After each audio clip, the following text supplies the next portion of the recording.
we are another episode, part two, actually, with Eddie from Eddie and The Getaway. How are you, buddy? What's up, brother? How are you doing?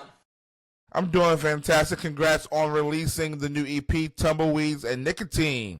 Thank you. I'm stoked, man. I'm very excited. Man, listen, my favorite song off this album is Better Off. Let's go. Better Off. I mean, like, it starts out in your face. The whole, like, from top to bottom of this EP, it is in your face, rock, heavy guitar strums. Drumming is killer. Let's go, man. So, what was your process going into this, making this EP? Yeah, I think finding that balance of both love and rock and country, and having some songs that lean a little more country, some a little bit more rock, and then we took a very much like organic approach to everything, which was my drummer Jack Silverman was on every single track, and cutting drums in the studio with him, and just having me and him there with an engineer, and just letting it rip. And we really wanted something that felt like it was live and in your face, like you're saying. And I'm stoked with the way it turned out. It's been out for about 2 weeks now. So I've listened to it over and over again. I can't stop listening to this. I really can't. So how did you? Because you co-produced this EP. Yeah. So I had I think one of the songs, or two of the songs, were different producers other than myself, but and then the other songs were either produced by just me or co-produced. Right. And yeah. So how hard is it? How much difficulty did you have finding the balance between country and rock on this? I think it was more just like a song based thing, where just trying to, I think when I produce something or I'm a part of the production, I try to just have the production be what the song needs, and not try to force anything too country or too rock, because I definitely know like songs like Shot for Shot are very rock in your face, and that's just kind of a part of me that's and then I felt like Better Off, which is interesting that's your favorite, is kind of that blend. It has kind of even parts country and rock, I feel like. The storytelling and the music and stuff like that, but also having that like smack in the face of rock. And it does, because maybe that's probably why I do like, because it is a mixture of you can tell the even blend. Oh yeah. And that's probably why it's one of my favorites off the album, off the EP. But it's from top to bottom, man. I mean, 6 songs. How did you dwindle that down to just 6 songs? Because I'm sure you wrote a hell of a lot. Yeah, I think it was finding the songs that were. I think this last year was very. There's a lot that went on with a lot of great things in my life, and also a lot of things that were maybe not the best. Having I was in a relationship for quite a few years that ended.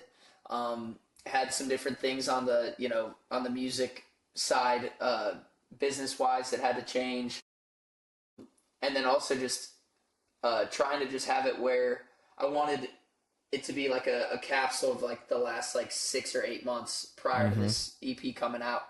So I think just trying to find things that weren't too similar, because I think a lot of times I'll find a topic that I'm going through, and I'll write 6, 7, 8 songs about that. And then finding the best one, or the one that I like the best, or the people online like the best, choosing it that way.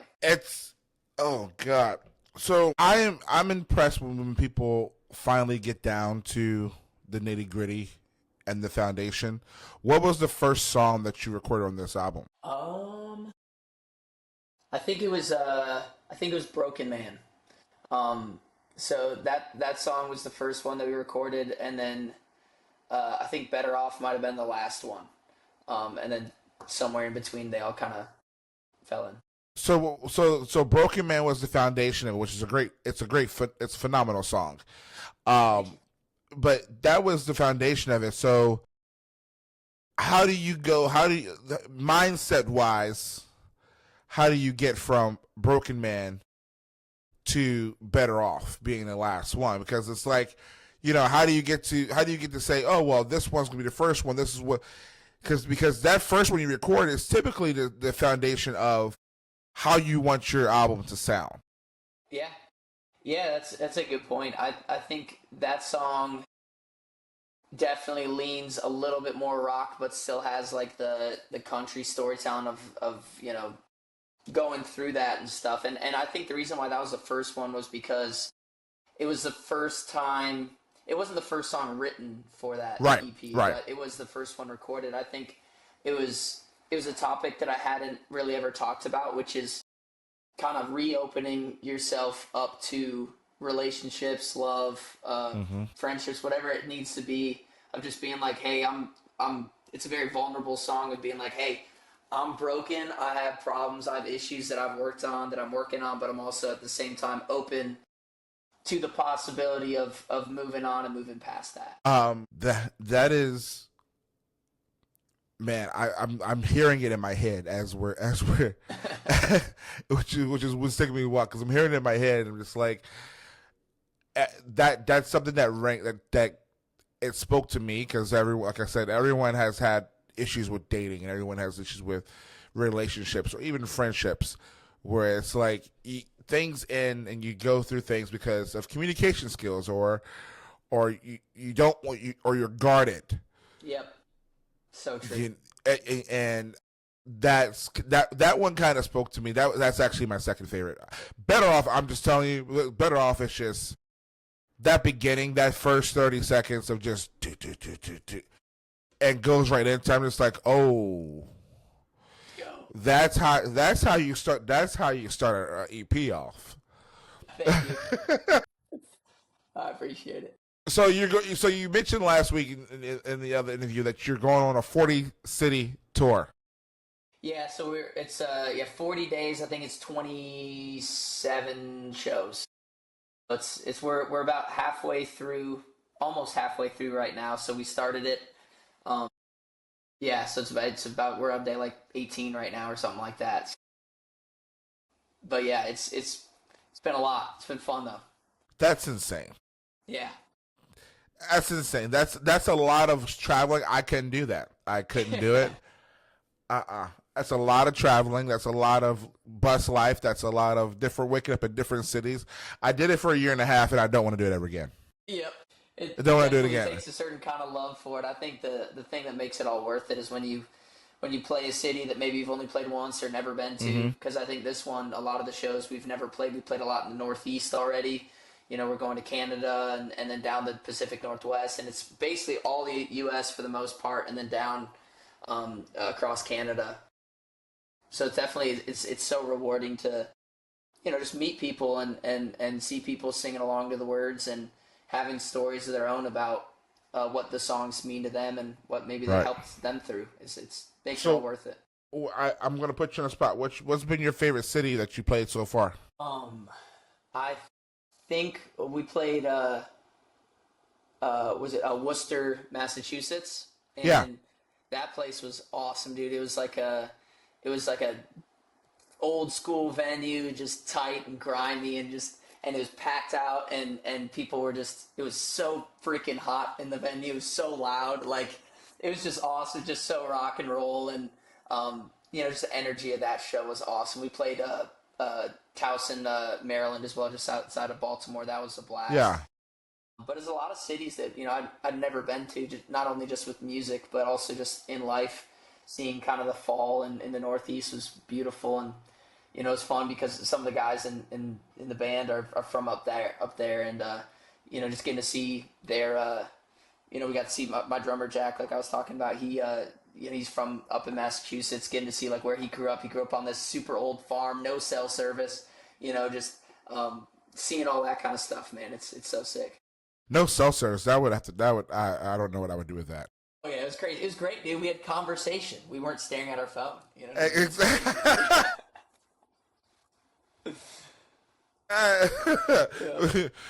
You actually had to talk in person. I actually had to talk to people. Yeah. Sucked. No, I'm kidding. I loved it. It was good. A lost art, apparently, that no one wants to do anymore. So, you have listen, man. We talked about social media earlier, but it's like you have garnered over 1 million followers on social media across all social media. When you think about that, what do you tell your 2020 self that's released just a new song? Yeah, I mean, it's funny you say that because I have to remind myself a lot because I do feel like I'm always moving the goalpost of like what I want to achieve or like not to where it's all about just like a game. I think at the root of it, it's all about the music, and I want to make music that impacts people and people love. But I mean, I would be. It's funny because right now I'm like, well, I want to be doing this. Like, I want to. It's always like having that kind of thing is great, but reminding myself, like you're saying, if I were to tell myself in 2020 that I could quit my job being a server and stop having to go on the road and sell merch for other people, which is what I was doing to afford music because it wasn't even a career at that point. It was like I would be so stoked. I'd be like, "Get out of here, dude! You're lying," But right now, it's like just keep pushing it. So, but it is crazy. Who'd you sell merch for? So there was a company that a friend of a friend owned this company that was like a middleman between the venue and the artist. Yeah. So I would go on the road, and they did a bunch of different people. So I did like Morgan Wallen and Luke Combs. Who else? Bay Zimmerman. When he was opening for Morgan Wallen. Just a bunch of random shows. There's like so many other ones that I can't even remember. But it'd be like, hey, do you want to go on the road and just have a 15-hour day of folding shirts, selling shirts, and just to the point where your feet are killing you? And I was like, yeah, because it was better. It was better money that I could put towards recording music. It's that sounds like the Cole Swindell story. Yep. Yeah. The Cole Swindell story. He was on the road with Luke Bryan. I met Cole Swindell when he was on Luke Bryan tour, and I was working at a radio station, and he had to use the bathroom, and so he asked me. He goes, "Oh, can you watch the merch in case someone comes to purchase things?" I'm like, "Yeah, sure." So I sold one T-shirt. Let's go. While he was there. So he came back, and I'm like, so can I put on my resume now that I was a Luke Bryan merch guy for like 5 minutes? For like 5 minutes. Oh, that's awesome. But no, it's like, here's the thing though. You've done it right if you've made friends with these artists and these writers when you're on the road doing their merch and things like that, because you've made them money. So guess what? Now, at some point in time, when the right song comes about, you can call in a favor and be like, "Hey, remember I did this for you?" You know what I mean? It's so funny because those shows were so big that there was 70 people selling merch. Yeah. At each show. Yeah. Because there are 60,000 people or something. Yeah. So I never even. It would be funny the day that I met Morgan one time, but it was at a Halloween party so long ago, like before he got crazy. But like then I've worked merch when he did blow up, So if there ever does come a time that I get to, hopefully meet some of these dudes, it would be a funny story to tell, of being like, hey, you never knew this, but I sold merch for you for like a year and a half. It'd be funny. That's gonna be good. Yeah, that's gonna be good. So if I'm a first time listener, of Eddie and The Getaway, what's the one song that I should listen to start off listening to? Man, I would say Love Myself, because I feel like that song is it's still one of my favorites, and I feel like the meaning behind that song I think is extremely relatable and has that balance of country and rock that I love, and yeah, I'd say that song. It's such a good song. I was hoping you would say that song. I appreciate it. Thanks, Marcus. Such a good song. God, I was hoping you would say that song, because I mean the title explains it all. the title explains it all about that song. You know, you have to love yourself before you love anybody else, and that's kind of what it is about relationships as well. So true. So true. You Yeah. know, so talk to me, because this is the first time I'm asking this question, because this is the first time that I've talked to you. I can say I've heard your name in conversations multiple times, but I've never actually talked to you. So talk to me about Supernova King, one of your biggest hits. Yeah. So that one was funny because it was a song that I had put out like I don't even want to call it an EP. About a year and a half ago, I put out 4 songs that were already out, and I needed one more because I thought I could get on a cool playlist if I put out an EP. It didn't work. But that was a song that I didn't, it was the only song that I hadn't put out as a single up to that point. And uh, it was kind of like an add-on. It was a song that was like, oh, I like this song. Like, let's just put it on.